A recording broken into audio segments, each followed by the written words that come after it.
रासेश्वरं रासकरं वरं रासेश्वरीश्वरम् रसाधिष्ठातृदेवं च वन्दे रासविनोदिनम्।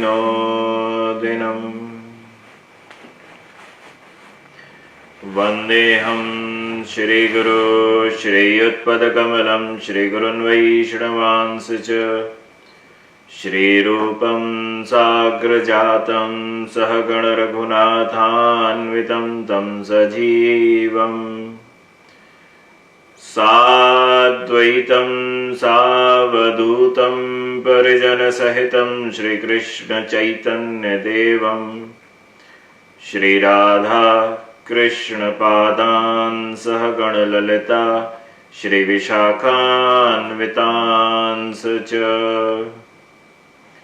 हरे कृष्ण कृष्ण कृष्ण हरे हरे, हरे राम राम राम हरे हरे।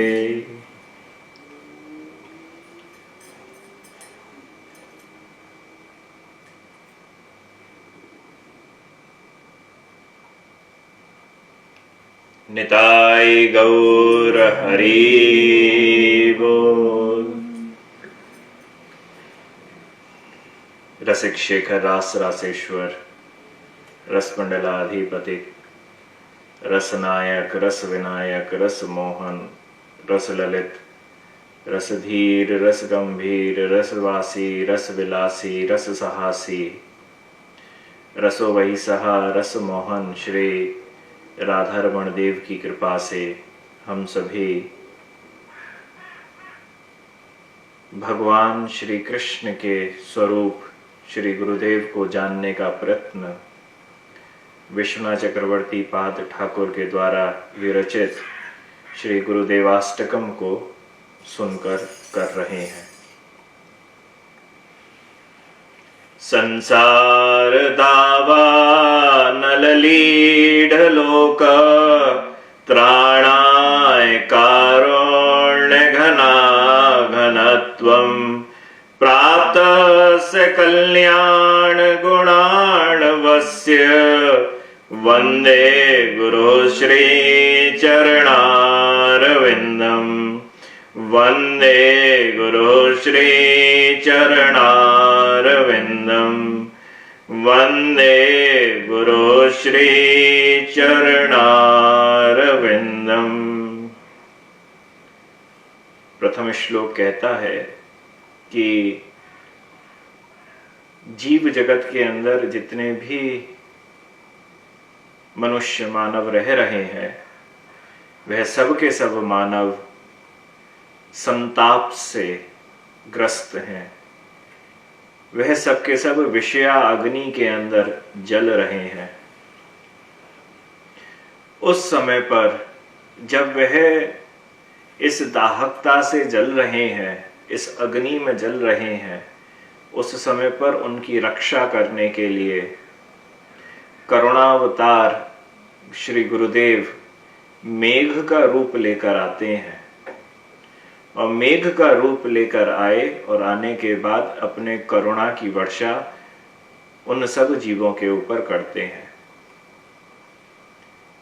ऐसे श्री गुरुचरण, उनके पद चरण जो गुणों की खान है, जो हम सब का कल्याण करते हैं, उनको हम वंदन करते हैं। देखिए, शास्त्र के अंदर लिखा है कि चिंता ज्वाल शरीरवन दहा लगे न बुझाए, प्रकट धुआं न देखिए भीतर ही धुनधुनाए।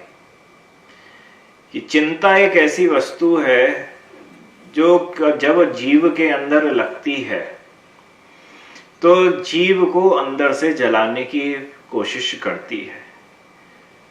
जला तो रही है जीव को, परंतु प्रकट धुआं ना देखिए भीतर ही धुनधुनाए। यह बाहर धुआं नहीं दिखता है, इसका बाहर आग लगी हुई नहीं दिखती है, परंतु अंदर ही अंदर वह जलता रहता है। हमारे यहां तो कहते हैं कि चिंता चिता समान है। व्यक्ति जिसको चिंता लग जाती है वह चिता पे पहुंचने का ही अपना एक मार्ग प्रशस्त कर लेता है। चिंताएं बहुत प्रकार की हैं। अब यह जो चिंता है, इसी की बात कही है कि यह संसार के अंदर जो अग्नि जला रही है जीवों को, वह दावानल की अग्नि है। दावानल की अग्नि कोई बाहर का व्यक्ति आके नहीं लगाता है कि कोई बाहर से व्यक्ति आया और उसने माचिस से आग लगा दी।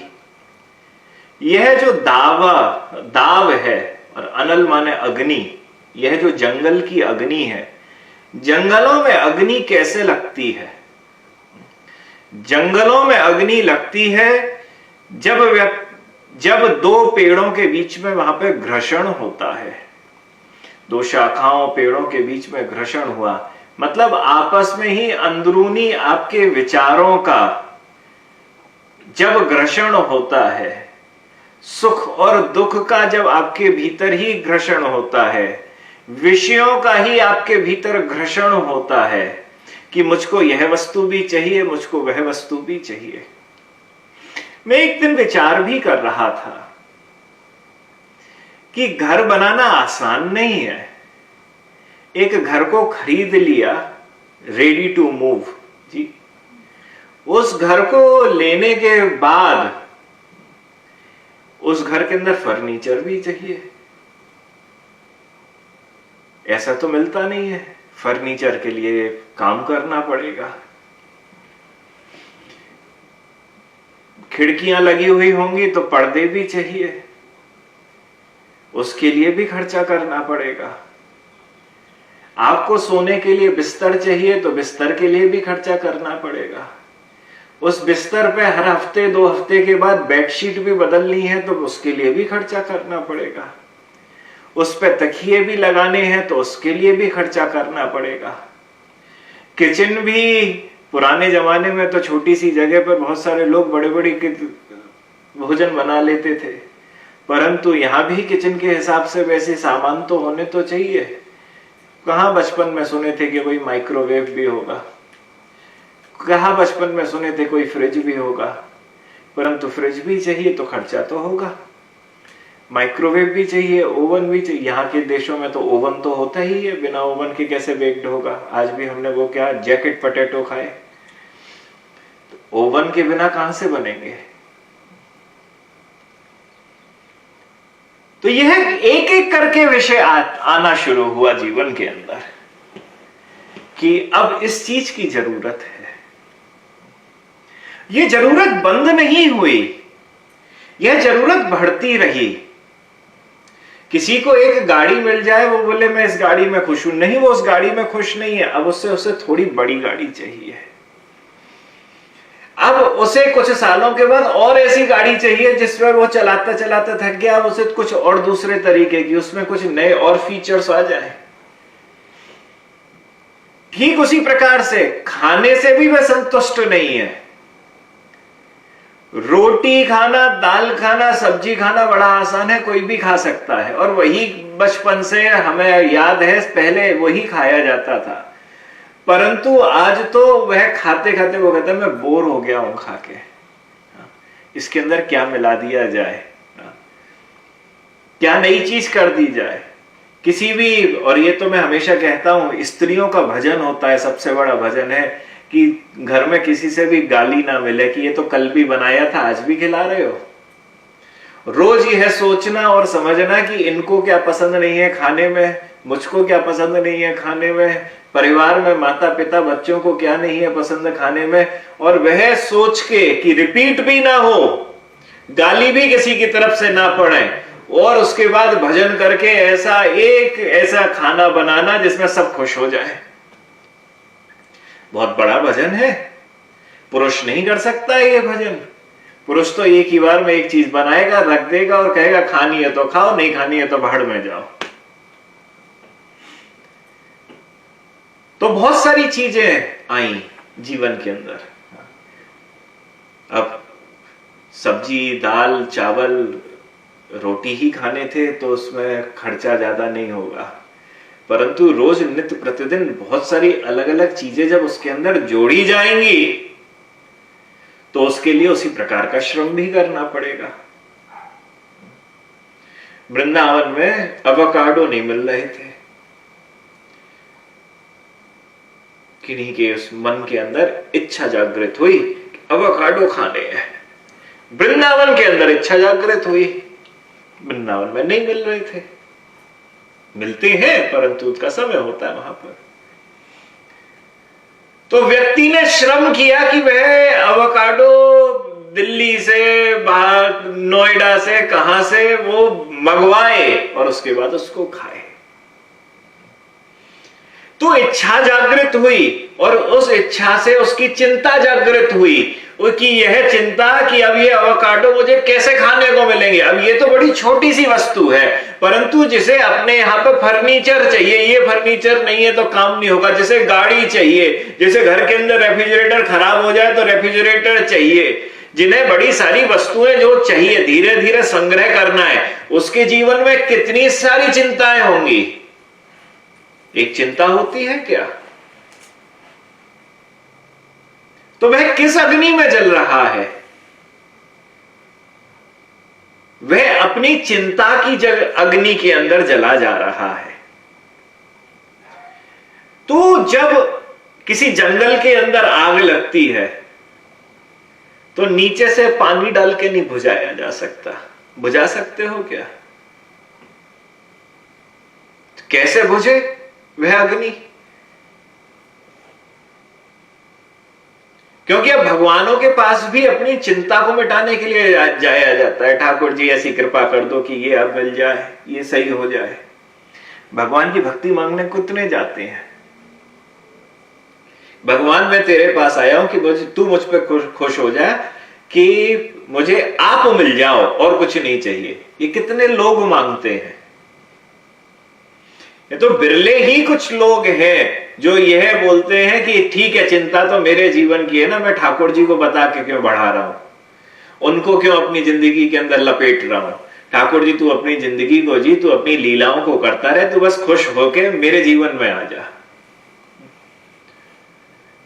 तो जब ये आग लगी है, दावानल की आग लगी है, 2 पेड़ों के बीच में 10 पेड़ों में घर्षण होने के बाद आग लग गई, तो यह आग लगने के बाद यह अग्नि कैसे बुझे? नीचे से तो नहीं बुझनी है। चिंताएं तो खत्म नहीं होनी है। हम भी तो यही कोशिश करते हैं ना, चिंताएं खत्म हो जाए। हमने यहाँ के देशों में तो आके यही सुनने को बोलते हैं, चिंता तो मेरी तब खत्म होगी जब मैं रिटायर हो जाऊंगा, घर में बैठ के पेंशन खाऊंगा। परंतु तभी जीपी के यहाँ पे आना जाना शुरू हो जाता है और दवाइयों की शुरुआत हो जाती है। फिर बोले कि अब मैं कैसे रहूं इस जीवन में, जब तो मैंने सोचा कि मैं आनंद से अब रहूंगा, रिटायर हो गया, अब कुछ काम वाम करना नहीं, घर के अंदर बैठना है। सबसे पहले डिप्रेशन आ जाता है। जिंदगी भर तो काम करा, अब काम धाम तो बंद हो गया, क्या करें। अच्छा, ये वाली बात, धुआं उठ रहा है, ताप है, इसकी चर्चा 7वें स्कंद के 6ठे अध्याय के अंदर प्रहलाद महाराज ने असुर बालकों से करी है। तो वो कहते हैं कि किस प्रकार के हम सब जीव हैं और कैसी आग लगी है।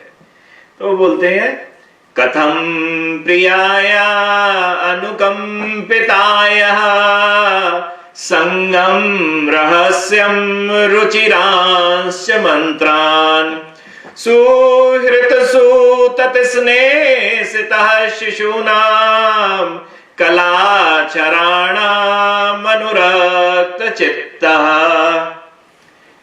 जो अपनी प्रियतमा पत्नी में अनुरक्त हो चुका है, बड़ा प्यार करता है अपनी पत्नी से, उसकी मीठी मीठी बात सुनने के लिए हमेशा तैयार रहता है, और उसी से ही हर डिसीजन लेने के लिए कहता है कि तू इस बात का डिसीजन ले, मेरी जिंदगी का डिसीजन ले, घर का डिसीजन ले, सब चीज का डिसीजन ले। और उसके डिसीजनों पे अपने प्राणों को न्यौछावर कर देता है, तू जो बोले मैं तो वही करूंगा। जो अपने भाइयों से, अपने बंधुओं से, अपने बच्चों से बहुत प्रेम करता हो, खूब प्रेम करता हो, अगर बच्चा हो जाए तो बच्चे की छोटी छोटी तोतली भाषा में बिल्कुल डूब चुका हो, उसे बड़ा अच्छा लगता हो ये बच्चा और बच्चे की कैसी भाषा है, कहां भगवान रखा हुआ है, गोपाल जी की क्या पूजा, लड्डू गोपाल की क्या पूजा करूं, मेरे घर पे ही भगवान आए हुए हैं, ऐसा होता है ना। तो ऐसा व्यक्ति कहते हैं वह उन्हें इन सबको कैसे छोड़ सकता है, छोड़ सकता है क्या? ना भाइयों को छोड़ेगा, ना बंधुओं को छोड़ेगा, ना पत्नी को छोड़ेगा, ना अपने बच्चे को छोड़ेगा, क्या नहीं छोड़ेगा। कितना तो अच्छा माहौल है घर के अंदर। फिर कहते हैं पुत्रान् स्मरंस्तादु हृदया भ्रातन् स्वसुर्वा पितरो च दीनौ ग्रहान् मनोज्ञो पिरांस छन्दांश्च वृतैश्च कुल्याः पशुभृत्यवर्गान्। अच्छा, विवाह हो जाए, आपकी पुत्री है, आपकी तो खैर जो पुत्री है वह तो घर पे ही है, पास में ही है। विवाह होने के बाद बोलो कि जो इंडिया चली जाए, तो इंडिया जाने के बाद चिंता तो हो जाएगी मेरी बच्ची वहां सही है कि नहीं है, खुश है कि नहीं है। विवाह हो जाने के बाद तो और टेंशन हो जाती है लड़की वालों को, तो बारंबार यही चिंता बनी रहेगी ना कि मेरी बच्ची सही से तो रह रही है, सब सही तो है। तो कहा जो अपनी ससुराल गई हुई पुत्रियों को, अपने पुत्रों को, भाई बहनों को दीन अवस्था प्राप्त करे हुए, मतलब जो बुजुर्ग हो चुके हैं माता पिता, उनके बारे में हमेशा ही स्मरण करता रहता है। उसके पास बड़ी सारी चिंताएं हैं ना, और उसने कैसे ना कैसे करके ज्वेलरी भी इकट्ठी कर रखी है। ज्वेलरी है तो अब ज्वेलरी है तो यहाँ पे तो ठीक है, आपने सिक्योर लॉकर में रख रखी होगी, घर में नहीं रख सकते हो। घर में रखोगे तो हमेशा टेंशन, घर में सोना है, कोई चोरी हो गई तो, घर में तो बहुमूल्य वस्तु है, चोरी हो गई तो, घर बनाना तो आसान है परंतु चोरी हो गई तो। किसी ने बोला कि मेरे पास धन आ जाए तो मैं सुरक्षित हो जाऊंगा, परंतु जब से धन आया तब से सुरक्षा ही चली गई है।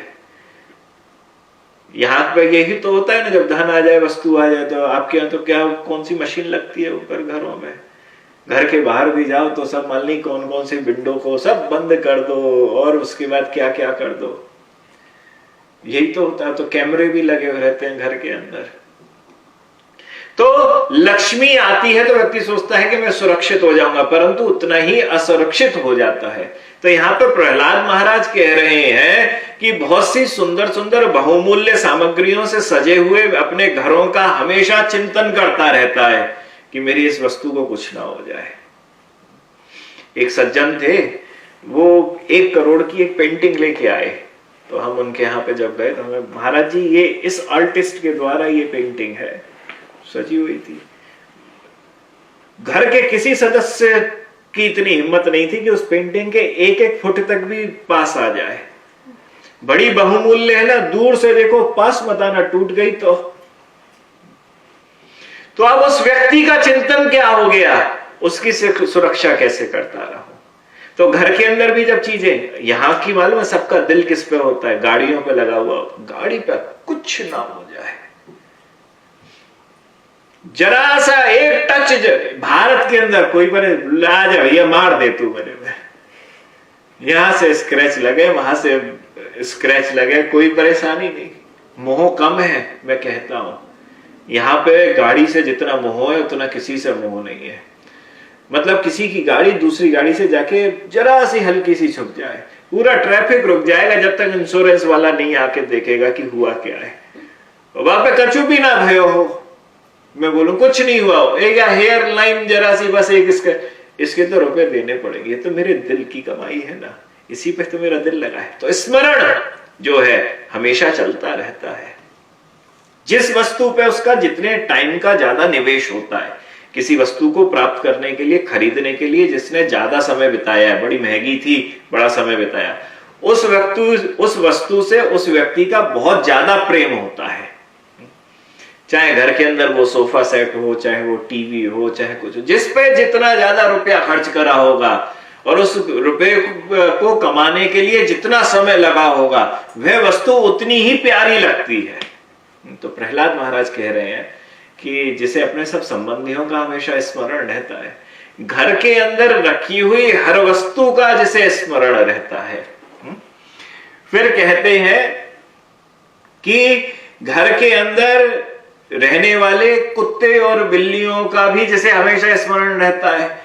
ऑफिस तो चले गए, मेरे कुत्ते ने खाया कि नहीं खाया, बिल्ली सही से खा रही है कि नहीं खा रही है। घर के अंदर रहने वाले उन पशुओं के बारे में चिंतन करता रहता है। तबीयत खराब हो गई, वैक्सीनेशन लगानी है, अपनी टेंशन के संग से एक नई टेंशन भी तो है ना अब। इसका मैं ये कैसे करूं, इसका वो मैं क्या, यहाँ पे तो बड़े इंश्योरेंस भी होते हैं यहाँ पे तो कुत्ते बिल्लियों के। इंश्योरेंस नहीं होगा तो अगर कुछ हो गया तो एक चिंतन नहीं है, एक ही चिंतन कि मैं परिवार रख के सुखी हो जाऊंगा, मेरे पास परिवार आ गया तो मैं सुखी हो जाऊंगा। यह इस चीज को सोचकर वह परिवार को धीरे धीरे उसने बढ़ाना शुरू करा। और जैसे जैसे उसने बढ़ाना शुरू करा, सत्य बताता हूं, आप सब भी इस बात को कहीं ना कहीं अनुभव कर चुके हैं कि एक पहले अकेले थे तो चिंता कम थी, जिस दिन से परिवार बढ़ा के हमने सोचा कि खुशी आ जाएगी, उस दिन से बहुत ऐसी हालत हो गई कि 50 चिंताएं और आ गई। फिर कहते हैं कि सेवकों का भी चिंतन हमेशा चलता रहता है। अब वो काम यहां कम होता है, भारत में ज्यादा होता है। भारत में नौकर नौकरानी काम करने वाले लोग बहुत सारे घरों के अंदर होते करते हैं ना, ये काम सही से कर रहा है कि नहीं कर रहा है। घर की औरतों का एक दिमाग हमेशा उन पे लगा हुआ होता है, इसने सब काम सही से करा है कि नहीं करा है। रखा भी, उसके बाद टेंशन भी रही कि इसे रखा हुआ है ना, जो काम तो सही से करे। यही भाई, यहां पे मैनेजर की जरूरत नहीं पड़नी चाहिए। आपके यहाँ का एचआर मैनेजर होते हैं, एचआर मैनेजर बड़ी बड़ी कंपनी क्यों होते हैं वो, कि वहां के एम्प्लॉयज तो सही से काम कर लें। भाई इतनी बड़ी कंपनी खोली, सोचा कि जितने लोग आएंगे वो सही से काम करेंगे, तो मालिक ने सोची कि मैं इनके ऊपर दिमाग लगा के बैठा रहूंगा तो ना मेरा कुछ काम होना। तो क्या करा उसने, एक ऐसे मैनेजर को रख दिया कि जो सबको देखता रहे कि सब सही से काम कर रहे हैं कि नहीं कर रहे हैं। तो घर के अंदर भी जब काम करने वाले रखे, तो घर के अंदर रखने के बाद हमारी चिंता नहीं गई, कुछ ना कुछ चिंता और आ गई कि भाई वह काम सही से कर रहे हैं कि नहीं कर रहे हैं। तो कहा कि जिसको इतनी सारी चिंताएं हैं वह कैसे घर छोड़ सकता है। घर छोड़ सकता है क्या? नहीं।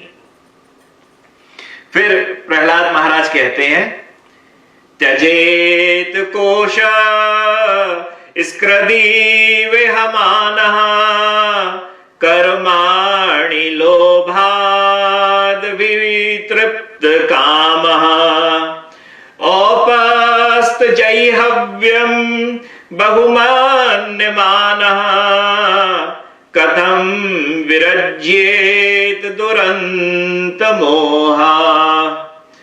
कहते हैं जो जनेंद्रियों और रसेंद्रियों के सुखों को ही सर्वस्व मान रखा है,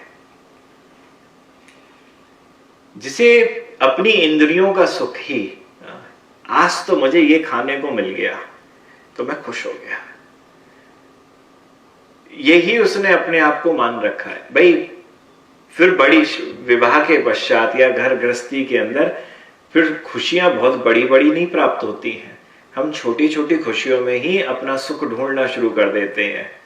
जब वह किसी हॉलीडे पे जाता है ना, तो उसे हॉलीडे, अरे मैं परिवार के संग उस हॉलीडे पे गया, बहुत अच्छा हॉलीडे रहा, वो कहता है इस बात को। क्यों? क्योंकि घर के अंदर उसे खुशी प्राप्त नहीं हो रही है।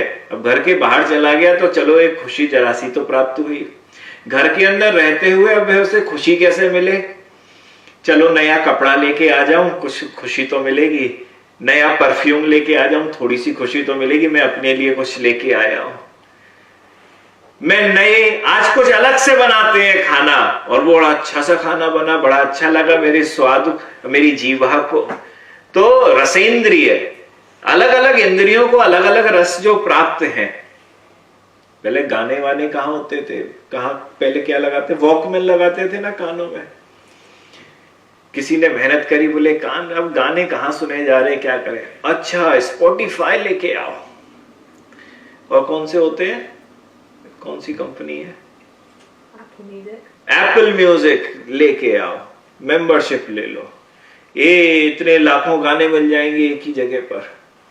तो कानों का रस उसे मिल गया, तो अब वो दिन भर कानन पे लगा के डोलेगा, और कुछ नहीं चाहिए उसे, बस कान। उसका सुख क्या है, अपनी उन इंद्रियों को सुख प्रदान करना। तो जिसने इन छोटे छोटे सुखों को ही, जनेंद्रिय और रसेंद्रिय आदि सुखों को ही एकमात्र सुख माना हुआ है कि यही सुख दे देते हैं, जिसकी भोग वासनाएं कभी तृप्त नहीं होती हैं, जिसकी इच्छाएं कभी खत्म नहीं होती हैं। आज क्या खाया आपने, खाने में क्या खाया, फ्रूट्स, बहुत बढ़िया। पर इच्छा इनकी और होगी, कल में उस फ्रूट्स में भी, आज तो एकादशी मना रही है इस वजह से खाया होगा। अगर जो खाना खाने वाला है उसकी इच्छा ही होती है आज जितना स्वाद वाला बना है ना, कल इससे भी ज्यादा स्वाद वाला कुछ और बने। तो इच्छाएं जो होती हैं वह समाप्त नहीं होती हैं, वह बढ़ती ही है। आज ये वाला खाना बड़ा अच्छा बना है तो कल दूसरा वाला खाना और भी अच्छा बने। जो लोभवश कर्म पर कर्म करता हुआ रेशम के कीड़े की तरह से स्वयं अपने धागे में फंसा जा रहा है। किसी व्यक्ति को कोई फंसा सकता है क्या? उसकी इच्छाएं तो उसको फंसा सकती हैं ना। किसी की कितनी इच्छाएं हैं वह व्यक्ति उतना ही फंसना शुरू कर देता है। जिसकी जितनी कम इच्छाएं होंगी उसके द्वारा इच्छाओं को और पूर्ण करने के लिए कर्म उतना कम करना पड़ेगा। एक होता है वासना, एक होती है इच्छा, कामना, और एक होता है कामना का कर्म। आप कामना को रोक सकते हो। मेरे अंदर आज इच्छा हुई कि मैं एक शॉल लेके आऊं, तो ये इच्छा है। तो इच्छा जागृत हुई तो मैंने उसे रोक लूं, मैं उसे रोक लूं कि नहीं मुझे शॉल नहीं चाहिए। तो क्या होगा? तो उस इच्छा को पूर्ण करने के लिए उस कामना का जो कर्म है कि मैं यहां से किसी दुकान पे जाऊं और दुकान पे जाके किसी शॉल को देखूं और देखकर उसे खरीदूं, यह कर्म रुक जाएगा। कर्म रुक गया ना, तो मैं दो चीजों से तो बच सकता हूं। कामना से मैं अपने मन को रोक लूं, ये वाली ठीक है। कई बार होती है ना मन के अंदर बहुत अच्छी अच्छी कामनाएं आती हैं, परंतु कई बार कहते हो अरे ये तो बहुत दूर की कामना हो ही नहीं सकती है। कई होती है छोटी मोटी भी होती है, परंतु आप अपने आप रोक लेते हो मन को, नहीं छोड़ो इस चीज को। तो कामना और कामना के कर्म को तो आप खत्म कर सकते हो, पर मन के अंदर कहीं ना कहीं वासना होती है। वासना का मतलब है उस कामना का बीज, सीड, वो दिल के अंदर कहीं बैठा हुआ होता है। वो बैठा हुआ कभी भी आ जाता है। भाई बंद तो अभी कामना करी है ना, वो महीने भर के बाद भी आ जाएगा। शॉल ले लो। तो वह जो वासना है, बड़े बड़े साधु, बड़े बड़े भक्त अपने इतनी भक्ति करने के बाद भी कैसे नीचे गिर जाते हैं, क्योंकि कहीं ना कहीं वह वासना का बीज, वासना रूपी बीज उनके हृदयों में पड़ा हुआ होता है कि अरे मैंने ये वाला भोग नहीं किया था, परंतु गुरु बनने के बाद, भक्त बनने, आज यह ऐसा समय आया है कि मैं इस चीज को भोग कर सकता हूं। तो वह वासना कब काम बन जाती है, कामना बन जाती है, और कब वही वस्तु उसके लिए कर्म करवा देती है, किसी को भी नहीं मालूम चलता है। तो कहा जो लोभवश, भाई अब लोभ तो रहता है ना, लोभ मतलब कामनाएं तो रहती है ना, मुझे ये वस्तु चाहिए, ये वस्तु चाहिए, ये वस्तु, तो उसी में ही दिन रात लगा हुआ रहता है, मेरे घर में ये आ जाए, मेरे घर में ये आ जाए। घर बनाना आसान है क्या? घर बनाना आसान नहीं है। घर ना हो तो टेंशन नहीं है, घर हो जाए तो 50 टेंशन है। घर एक, क्योंकि हमारे यहाँ तो कहते हैं ना, घर आता है नवग्रह के संग। उसमें कारपेंटर भी होता है, उसमें लोहार भी होता है, उसमें पेंटर भी होता है, उसमें इलेक्ट्रीशियन भी होता है, उसमें, हाँ, तो उसमें ऐसे करके 9 लोग होते हैं घर में। घर को बनाने में, प्लम्बर आदि में 9 लोग होते हैं। तो घर आया है तो नवग्रह के संग आता है, 9 प्रकार की टेंशनों को लेके आता है। घर की लाइट खराब हो गई, अच्छा इलेक्ट्रीशियन को बुलवाओ। घर में कुछ काम, नल वल खराब हो गया, अच्छा प्लम्बर को बुलवाओ। अच्छा ये वाली चीज करो तो इसको बुलवाओ। चाहिए तो उसको घर था, परंतु नवग्रह को लेके आके बैठा हुआ है। तो कहा, जो अपने स्वयं ही लोभवश कर्म में फंसा हुआ रेशम के कीड़े की तरह से बंधनों में और जकड़ता चला जाता है, जिसके मोहों की कोई सीमा नहीं है, वह किस प्रकार विरक्त हो सकता है और कैसे उन सब चीजों का त्याग कर सकता है? त्याग तो नहीं कर सकता।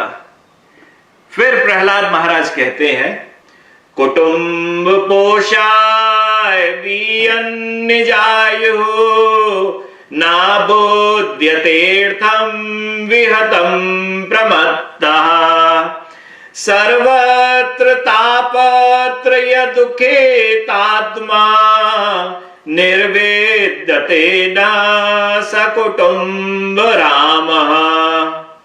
यह मेरा कुटुंब है, ये मेरा घर है।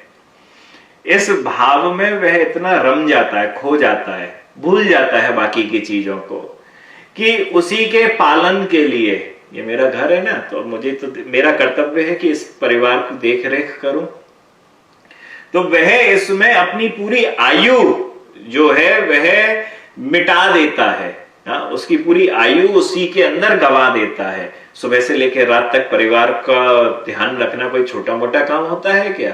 तो अपनी पूरी आयु उसके अंदर गवा देता है और उसे यह जान नहीं पड़ता कि उसके जीवन का उद्देश्य क्या था। भला इस प्रमाद की, इन इच्छाओं की कोई सीमा है क्या? यह तो रोज प्रतिदिन कुछ ना कुछ नई नई इच्छाओं को प्रकट कर देती है। तो इन सब कामनाओं से अगर कुछ सुख मिले तो बात भी है कि आज के बाद अब कोई कामना नहीं होगी। ऐसा होता है कभी कि आज के बाद कोई कामना नहीं है? ये तो एक कामना आई तो 10 को लेके आती है। तो यहां प्रहलाद महाराज कहते हैं कि सर्वत्र तापत्र यदुखिता दुखितात्मा, कि वह मनुष्य अपने त्रितापों से, 3 प्रकार के तापों से जलता हुआ जा रहा है। जिसका हृदय जल रहा है उसके हृदय के अंदर कभी भी भक्ति का उदय तो नहीं हो पा रहा और वह वैराग्य को प्राप्त नहीं कर पा रहा। यही बात श्री तुलसीदास भी कहते हैं कि ग्रह कारज नाना जंजाला, ते अति दुर्गम शैल विशाला। घर के कामकाज और गृहस्थी में भांति भांति के जो जंजाल हैं वह अत्यंत बहुत बड़े बड़े पहाड़ हैं, जिनको पार करना बड़ा कठिन होता है। जिसकी गृहस्थी चल रही है वही इस बात को जानता है। तो ये ताप कैसे मिटे? यह ताप कैसे मिटे? ये चिंताएं कैसे मिटे? नीचे से तो पानी वानी डाल के चलो मंदिर चले जाओ। मंदिर गए, थोड़ी देर के लिए गए और उसके बाद लौट के आ गए। मंदिर में जब तक थे कुछ देर भूल गए, कीर्तनों में बैठ गए, कथाओं में बैठ गए। परंतु कथा में बैठे, अब तो हम कहते हैं ना, हमेशा मोबाइल लेके चलते हैं हम। दूसरा दिमाग माया में लगा हुआ होता है। कथा चल रही हो, कीर्तन चल रहा हो और उसी समय पर मोबाइल पे कुछ आया, अभी कथा को छोड़ो, हम तो मोबाइल पे फिर माया पे लग जाए। सो भगवान सुख दुख सदा न जानिए, जीवन के हैं अंग, सुख में मन हर्षित रहे, दुख में सब बदरंग। सुख दुख जो है वह सदा ना जानिए, जीवन के हैं अंग। सुख में तो हम बड़े खुश हो जाते हैं और दुख में क्या होता है, हम बड़े दुखित हो जाते हैं। सुख वैभव क्षण मात्र है, रहे न सबके पास। सपने जैसा छूटता, खुली आंख की आस। यह जो सुख है ये हमेशा ऐसा लगता है थोड़ी देर के लिए ही है।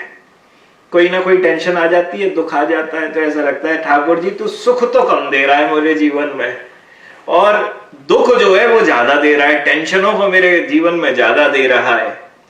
तो यह जो सुख है ये कैसा दिखता है, ये सपने की तरह से लगता है।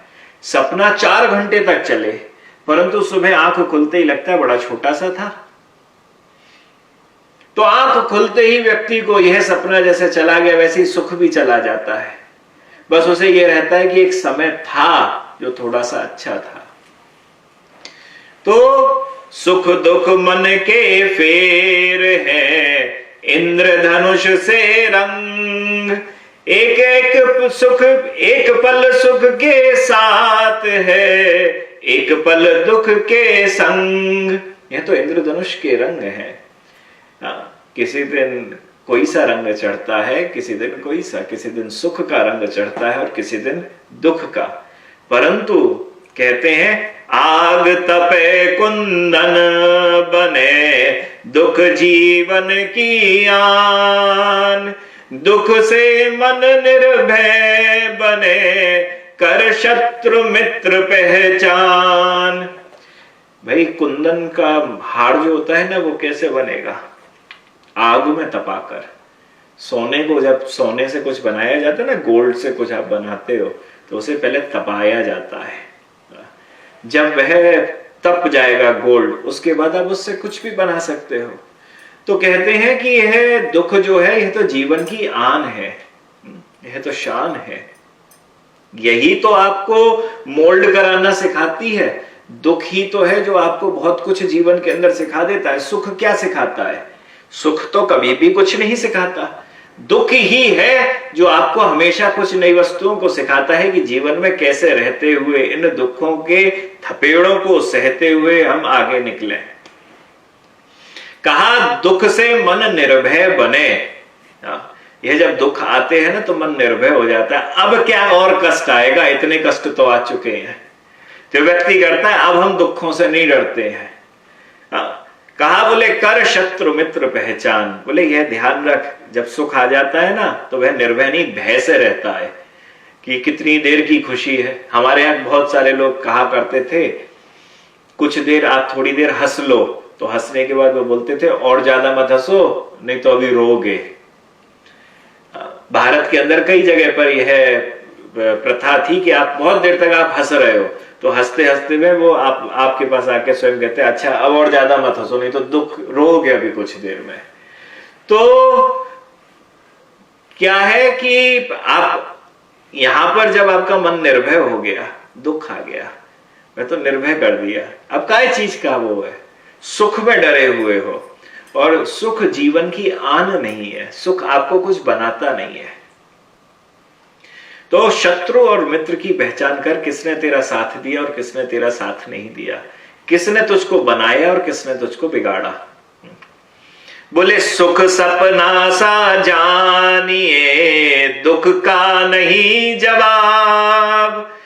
जब दोनों मन में रहे, जीवन बने गुलाब।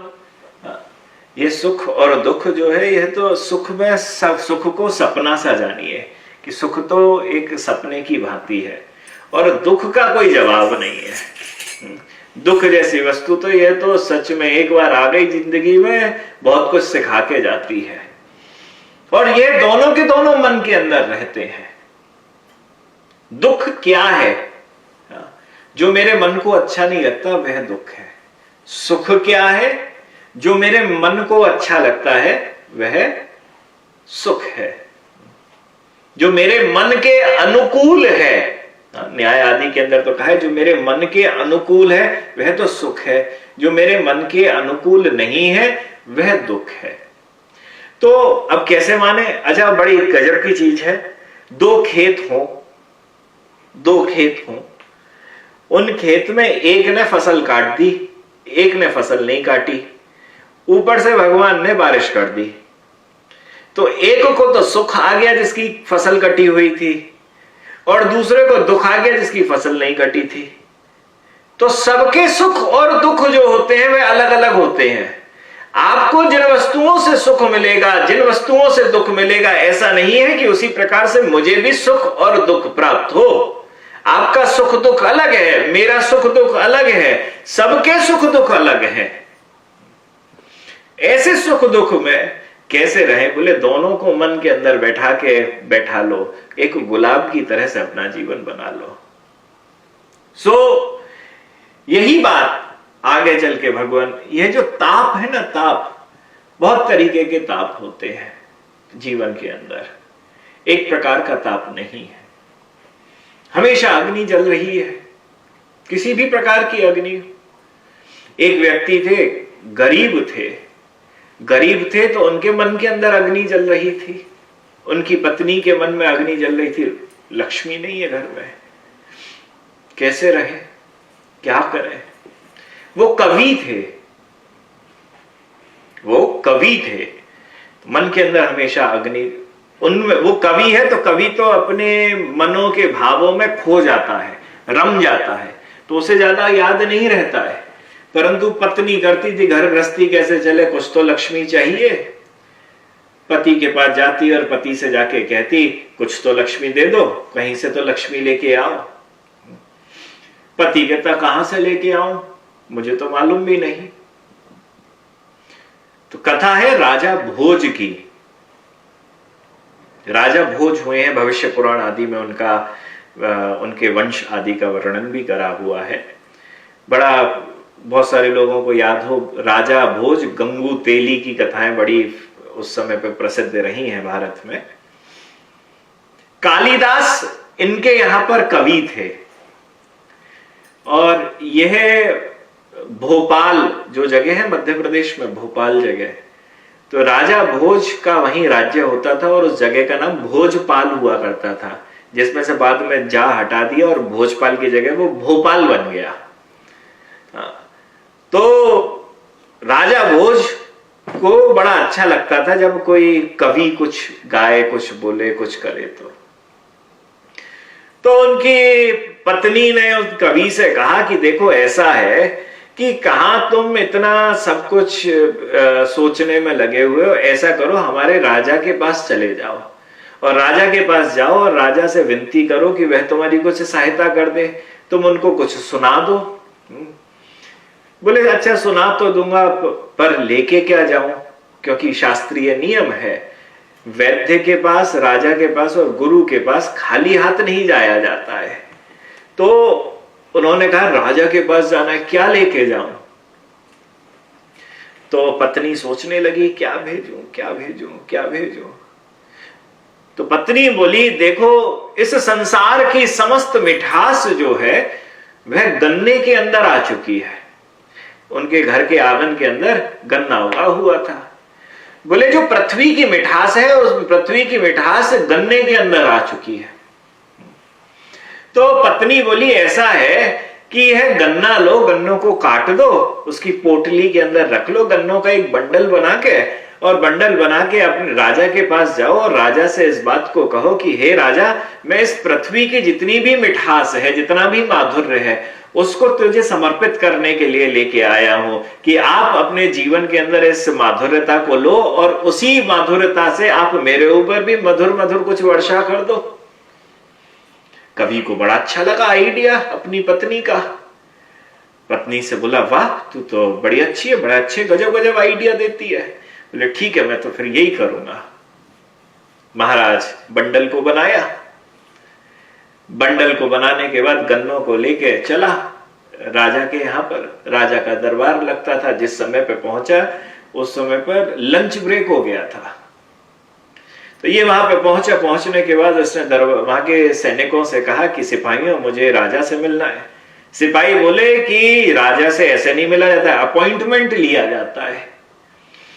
बोले अपॉइंटमेंट तो कुछ है नहीं है, परंतु आप कैसे मिल सको? बोले जब राज दरबार अब बाद में जब लगेगा तब आप उस राज दरबार में आ जाना, तब आप मिल लीजिएगा। तो इस बात को कहा। जैसे ही इस बात को कहा तो उसने सोचा, कवि ने, कि बड़ा अच्छा है कि मैं जरा कहीं चला जाऊं और वहां जाके थोड़ा रेस्ट कर लूं, थोड़ा सा आराम कर लूं। तो जैसे ही इसके मन के अंदर आया कि मैं जरा जाके कहीं और आराम कर लूं, तो वह गया और जाने के बाद कहीं पास की किसी जगह पर वहां पे आराम करने लगा। आराम कर रहा था, पास में पोटली रखी हुई थी जिसमें उसके कपड़े थे, थोड़ा बहुत गन्ने का बंडल था, सब कुछ उसमें था। इसी बीच में कुछ शरारती बच्चे आ गए। उन बच्चों ने उस बंडल को देखा और देखने के बाद उन बंडलों को खोल लिया। और बंडलों को खोलने के बाद महाराज उसमें जितने भी गन्ने रखे हुए थे उन गन्नों को खा गए और गन्नों को खा के फेंक दिया। और यहाँ पे वह कवि तो रो रहा था। तो गन्नों को खाया और खाने के बाद जो आसपास से कुछ लकड़ियां रखी हुई थी, आसपास कुछ पेड़ों की लकड़ियां पड़ी हुई थी। उन पेड़ों की लकड़ियों को बच्चों ने लिया, एक बंडल बनाया और बंडल बना के उस कवि की फिर से पोटली के अंदर डाल दिया। ऐसे रख दिया कि कुछ हुआ ही ना हो। जब यह कवि उठा, उठने के बाद जब वह समय आया कि उसे अब राजा भोज के राज दरबार के अंदर जाना है, तो राज दरबार के अंदर पहुंचा। राज दरबार में पहुंचा, सिपाहियों ने कहा कि भगवान, कोई कवि आया है, आपसे कुछ कहना चाहता है। आंखों से उसके आंसू निकल रहे हैं, बड़ा दरिद्र सा मालूम चलता है और उसके मुख से शब्द नहीं निकल पा रहे हैं, परंतु वह कुछ बोलना चाहता है आपसे। राजा भोज बोले, बुलाइए उस कवि को, बुलाइए। महाराज कवि को बुलाया गया। कवि वहां पे पहुंचा, राजा भोज के सामने पहुंचा और बोले, भगवान मधुर है आप, मधुर है आपका राज्य, मधुर है यह पृथ्वी, मधुर है भगवान शिव। राजा भोज जो थे वे भगवान शिव के उपासक थे। बोले मधुर है शिव और मधुर है शिव की सृष्टि, और उसी सृष्टि की मैं जिस इस सृष्टि पे रहता हूं, उस सृष्टि पे रहते हुए मैंने उसी कुछ मधुरता को अपनी इस पोटली में बांध के लेके आया हूं कि मैं आपको इस मधुरता को प्रदान करूं। राजा भोज उत्सुकता हुई, बोले अच्छा क्या है तुम्हारी पोटली में ऐसा मधुर मधुर? बोले लाओ। महाराज यहां कवि ने अपनी पोटली को खोला। पोटली को खोला तो खोलते ही गन्ने तो गायब थे, लकड़ियां रखी हुई थी। हाय राम, अपने माथे पे हाथ मारा और कहा, मेरा भाग्य तो बड़ा खराब है। मैं तो राजा के सामने आ चुका हूं और जिन गन्नों को लेके आना था वह गन्ने गायब है और इसके अंदर तो लकड़ी रखी हुई है। धड़ाम सीना वहीं गिर गया, धड़ाम सीना वहीं गिर गया। अब उसके काटो तो खून नहीं, अब मैं क्या दूं? लकड़ी दिख रही है। राजा भोज बैठे हैं और राजा भोज देख रहे हैं, लकड़ी लेके आया, ये मधुर मधुर है। कालिदास बगल में बैठे थे। कालिदास बगल में बैठे थे तो कालिदास ने देखा कि अरे इस व्यक्ति की तो स्थिति बड़ी खराब है। और कालिदास बड़े बुद्धिमान थे, मां काली की कृपा थी। मां काली की कृपा के कारण एक सेकंड में समझ गए कि क्या परेशानी है। तो कालिदास ने क्या करा, एक कागज लिया और भोज लिया और उस भोजपत्र पे जल्दी से एक श्लोक लिख दिया, एक कविता लिख दी। कविता लिखी, अपनी रचना लिखी और रचना लिखने के बाद उठे और उठ के जाने लगे उस कवि के पास। तो राजा भोज बोले, कालिदास तुम कहां जा रहे हो? बोले भगवान, यह व्यक्ति कुछ लिख के लेके आया था जो बड़ा मधुर था और ये इसकी पोटली में से गिर गया, तो ये अब ढूंढ नहीं पा रहा है, तो ये अब मृत समान दुखी होकर ये बैठा हुआ है, पर इसकी जो वस्तु थी वो मेरे हाथ में है। इसने जो रचना लिखी थी वो मेरे हाथ में है, ये मुझे पढ़ी हुई मिल गई थी, तो मैं उसे देने के लिए जा रहा हूं। तो राजा बोले कि क्या लिखा है इसमें, पढ़ के सुनाओ। ये बोले पढ़ के सुनाओ।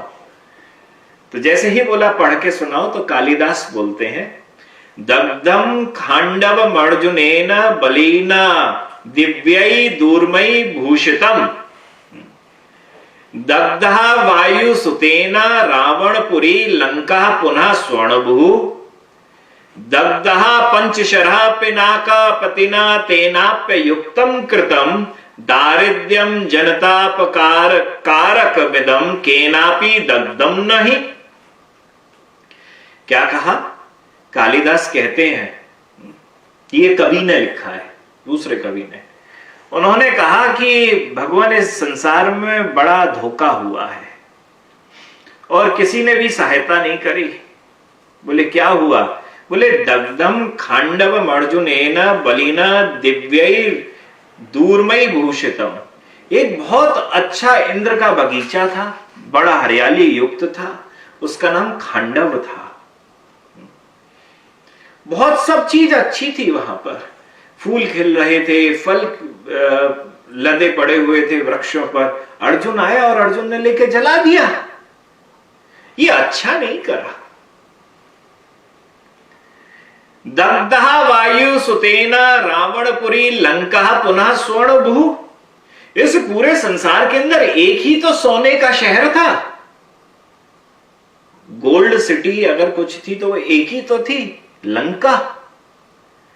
बातचीत चल रही थी लंकापति रावण और हनुमान के बीच में। हनुमान ने बड़ा गलत करा।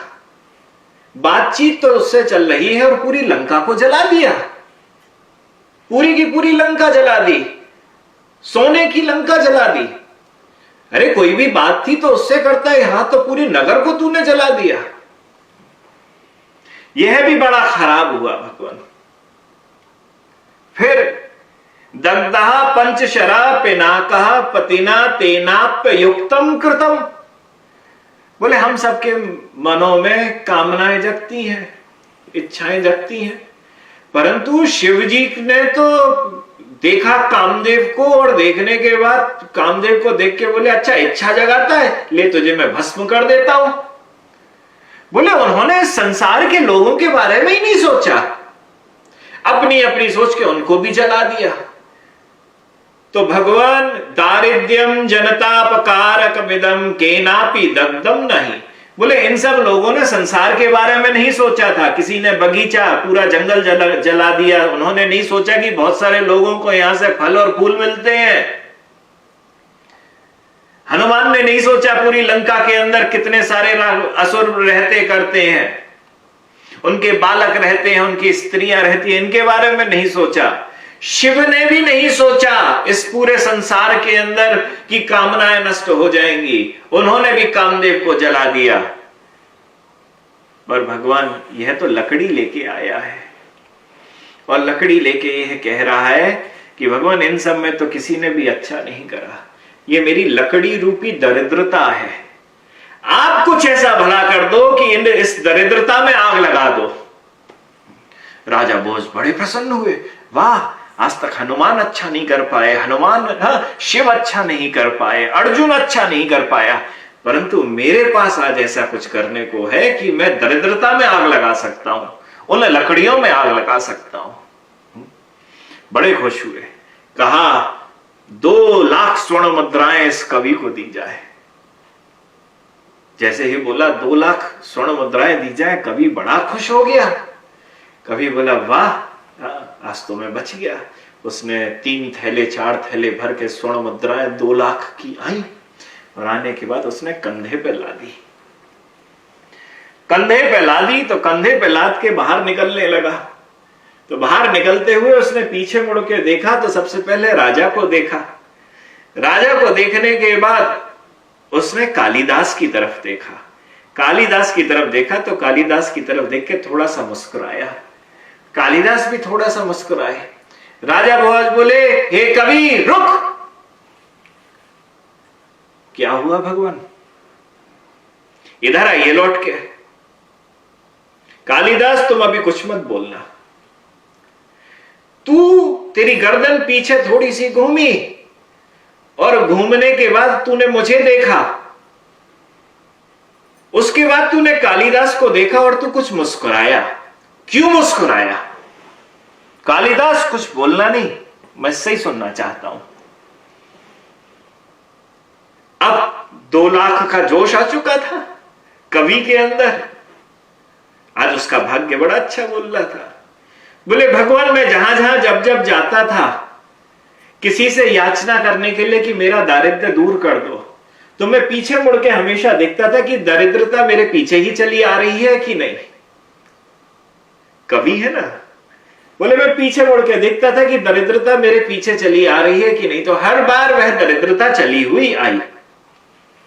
तो मैंने आपके यहां भी जब मुझे 2 लाख स्वर्ण मुद्राएं मिली, तो मिलने के बाद जैसे ही मैं बाहर जाने लगा तो मैंने पीछे मुड़ के देखा कि मेरे संग संग दरिद्रता आ रही है कि नहीं। पर जय हो राजा भोज की, मेरी दरिद्रता को पूरा जला दिया आपने।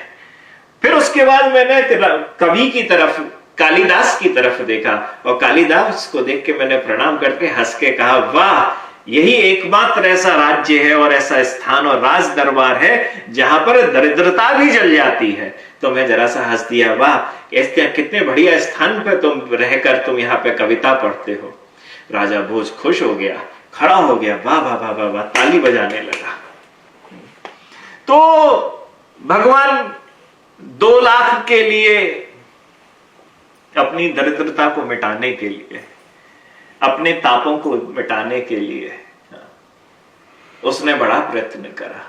परंतु हम जैसे जीव अपने जीवन के अंदर के तापों को कैसे मिटाएं? यह जो अग्नि है इसको कैसे मिटाएं?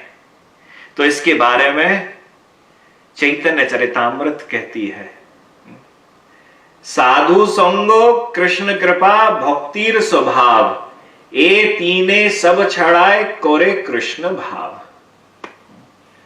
यह 3 चीजें हैं, साधु संग, कृष्ण कृपा, भक्तिर स्वभाव, यही 3 सब छड़ाए कोरे कृष्ण भाव। ये 3 चीजें कौन सी? साधु का संग, साधु का संग मतलब गुरु का संग। दूसरा कृष्ण की कृपा, मतलब पहली गुरु की कृपा, दूसरी कृष्ण की कृपा, और तीसरी भक्ति की कृपा। ये तीनों कृपा जो है वह क्या देती है? वह एकमात्र भगवान श्री कृष्ण का प्रेम देती है। तो इसके बारे में जीव गोस्वामी पाद ने भक्ति रसामृत सिंधु के अंदर पहले यह आया है, साधन अभिनिवेशेन कृष्णस्तद भक्त योस्तथा प्रसादेन ती धन्यायाम भावो द्वेधा भी जायते। तो यह भक्ति रसामृत सिंधु के अंदर कहा गया है। तो इसमें जीव गोस्वामी अपनी टीका के अंदर लिखते हैं, कहते हैं कि जिनके भाग्य में पहले से ही संग मिला हुआ है, उन अति धन्य लोगों के संबंध में श्री कृष्ण का जो प्रेम है वह 2 प्रकार से उत्पन्न होता है। प्रथम है साधन करके, साधन के अंदर मतलब साधन का मतलब हुआ भजन वजन करो, मतलब माला करो, कीर्तन करो, श्रवण करो, इन सबको एकादशी करो, इन सब जो भजनांग है उन सब भजनांगों को करके।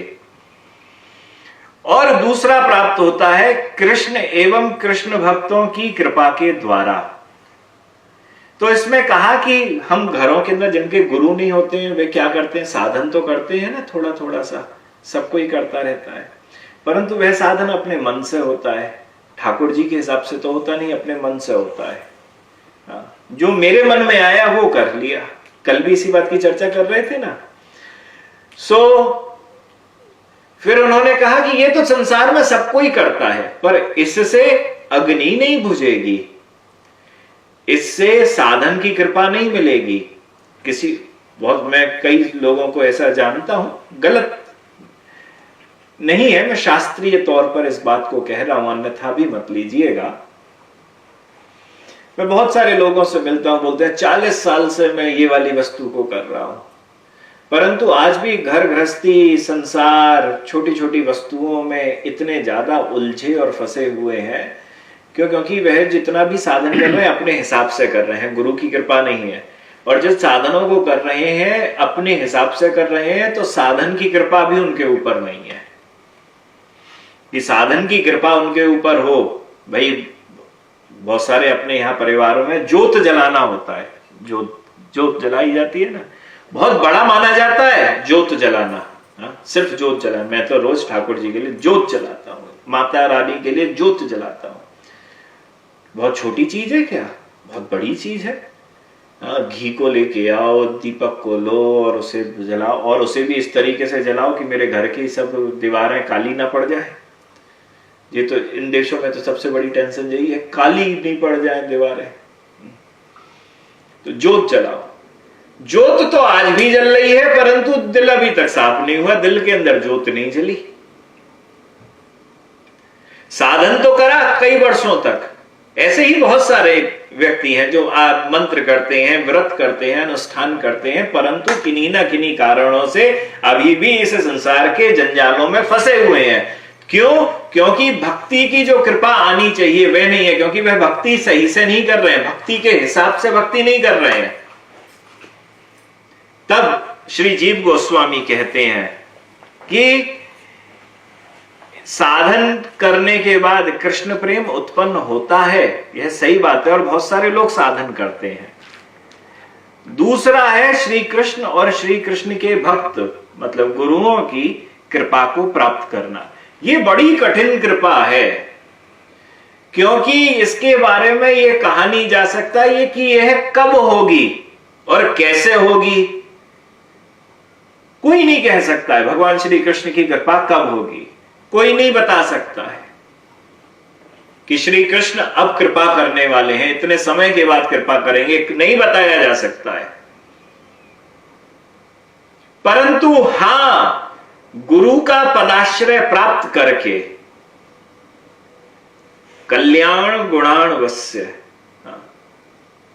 यह जो है गुरु का पदाश्रय प्राप्त कर लिया तो गुरु आपको भजन में लगा देता है। ये गुरु मंत्र है, इसकी इतनी माला करनी है, ये ठाकुर जी राधा कृष्ण है, लड्डू गोपाल आदि हैं, इनकी उपासना ऐसे करनी है, अर्चन ऐसे करना है, कीर्तन ऐसे करना है, श्रवण ऐसे करना है, हर चीज की विधि बता देता है। गुरु की प्रथम कृपा ही उसी समय पर मंत्र के रूप में, उनकी शिक्षा ही साधन को किस प्रकार से करना है उसी से प्राप्त हो जाती है। तो कहा कि गुरु कृपा से साधन भक्ति का अनुष्ठान अनेक लोग कर सकते हैं, अतः साधन भक्ति में अभिनिवेश करने से, साधन करने से, गुरु द्वारा बताए हुए साधन को करने से गुरु कृपा एवं भक्ति की कृपा भगवान की कृपा को दिला देती है। तो प्राप्तस्य जो है यह बड़ा जरूरी है। प्राप्तस्य कल्याण गुणाणवस्य वंदे गुरु श्री चरणारविंदम, कि हमारे जीवन का यह ताप अब कैसे मिटे। तो उसके लिए महत जनों ने कहा है कि हम सब जैसा भी जो भी कार्य कर रहे हैं, इन तीन कृपाओं में से, तीनों कृपा में से एक कृपा भी मिल जाए तो कृष्ण प्रेम मिल जाएगा। साक्षात सीधे कृष्ण की कृपा मिल जाए, मेरे गुरु की कृपा मिल जाए, या फिर भक्ति की कृपा मिल जाए। बोले अगर गुरु की कृपा मिल जाती है तो भक्ति की कृपा अपने आप मिल जाती है, भक्ति की कृपा मिल जाती है तो कृष्ण की कृपा अपने आप मिल जाएगी। कुछ करने की जरूरत नहीं है, पर गुरु का पदाश्रय प्राप्त कर ले, गुरु का पदाश्रय, गुरु के चरणों में अपनी रति को बढ़ा ले। अगर कोई यह पूछे कि गुरु के पदाश्रय प्राप्त करने के बाद अब आगे क्या करे, तो यह प्रश्न तब होता है जब व्यक्ति उसी से संतुष्ट नहीं है।